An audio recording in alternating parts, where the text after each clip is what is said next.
The night was quiet when Benjamin Carter, one of the wealthiest men in the city, returned home from yet another long business meeting. His mansion glowed faintly under the garden lights, but inside, the halls felt too big, too cold, and too silent.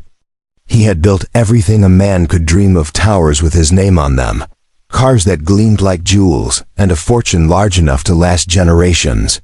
Yet, despite it all, Benjamin carried a quiet ache inside his heart. That ache had begun years ago when he and his late wife decided to adopt a little girl, hoping to give her the love and family she had been denied.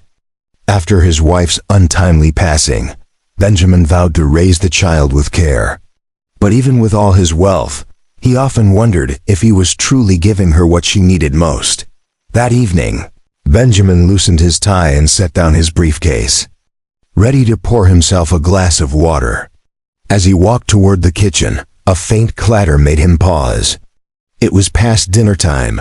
The maids had already cleaned and gone. Curious, he stepped closer, his footsteps soft against the marble floor. When he reached the doorway, what he saw made his heart stop. There, sitting on a small stool by the counter, was his adopted daughter, Amina. She was no older than 12. Her dark curls tied loosely, her big brown eyes focused downward. In her tiny hands was a dog bowl, and she was quietly scooping the food into her mouth. Benjamin froze. His breath caught, his chest tightened, his mind flooded with disbelief. His daughter, his child, was eating dog food.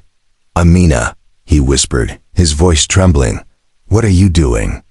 Startled, the girl looked up, her eyes wide with fear. She tried to hide the bowl, but it was too late. Benjamin's throat went dry. He took a hesitant step forward, his body rigid. He wanted to shout, to demand an explanation, but something in her frightened expression made him stop. Then, with tears brimming in her eyes, Amina spoke words that pierced through his soul. "Daddy, I didn't want to bother anyone. I was so hungry. I thought this was all I deserved." Benjamin felt the ground shift beneath him. He dropped to his knees beside her, gently pulling the bowl from her hands. His chest burned as though a dagger had been driven through it. How could she, his daughter, believe she was worth no more than scraps from the dog's dish? What had he done wrong? Holding her small, trembling hands in his, he whispered, "No, sweetheart. You deserve the best of everything. You deserve love, care, food, safety, everything. Why would you ever think otherwise?" Amina's tears spilled over. She lowered her head and said softly, "Because before you, nobody cared. In the orphanage, sometimes there wasn't enough food. The dogs had more than we did. I got used to it.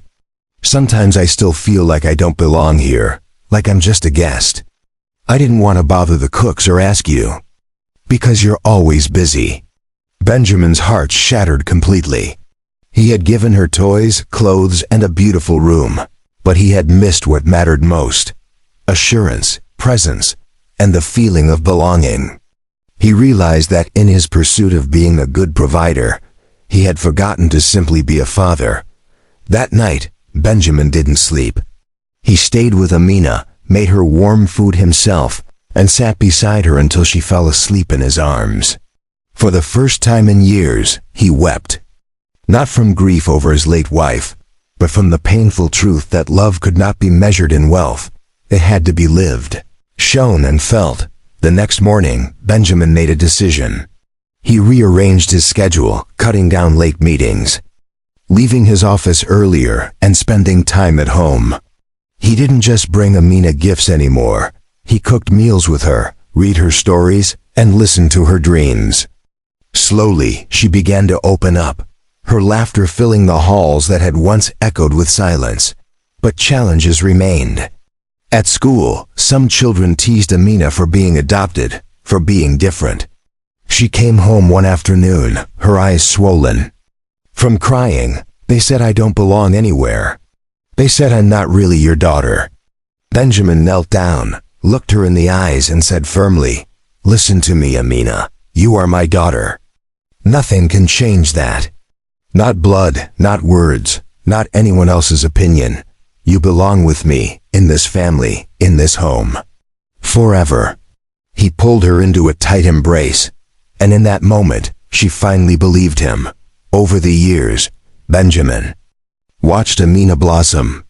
She grew confident, talented, and full of compassion.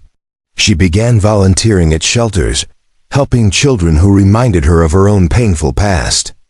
With Benjamin's support, she started a foundation dedicated to feeding orphaned and homeless children, ensuring no child would ever go hungry the way she once had. The opening of the foundation was a grand event. Journalists, city officials, and families gathered to celebrate. As Benjamin stood beside his daughter, now a young woman full of grace and purpose, he realized the irony of it all. That night long ago, when he had found her eating dog food, had become the turning point of their lives. What had broken his heart had also rebuilt it in ways he never imagined. During her speech, Amina said, "I once believed I wasn't worthy of love or care, but my father showed me that I am. And today, I want every child to know the same truth. Are worthy, you deserve food, safety, and love, always." The audience rose to their feet in thunderous applause. Benjamin's eyes filled with tears as pride swelled in his chest. He realized his greatest achievement was not his empire, his fortune, or his influence. It was standing beside the daughter who had transformed both of their lives. In the end, the story of Benjamin and Amina became more than just a tale of a millionaire and his adopted daughter. It was a reminder to the world that true wealth is not measured by what you keep, but by what you give. Not in the houses you build, but in the hearts you heal. And as father and daughter held hands on that stage, smiling through their tears, Benjamin knew one thing for certain: the richest moment of his life was the night he chose to put down his pride, listen to his daughter's pain, and promise her she would never feel unworthy again. In the end, Benjamin Carter realized that the wealth he had spent a lifetime building was never the true treasure. It wasn't the skyscrapers with his name on them, the expensive cars, or the grand mansion. His greatest fortune was standing right beside him, his daughter.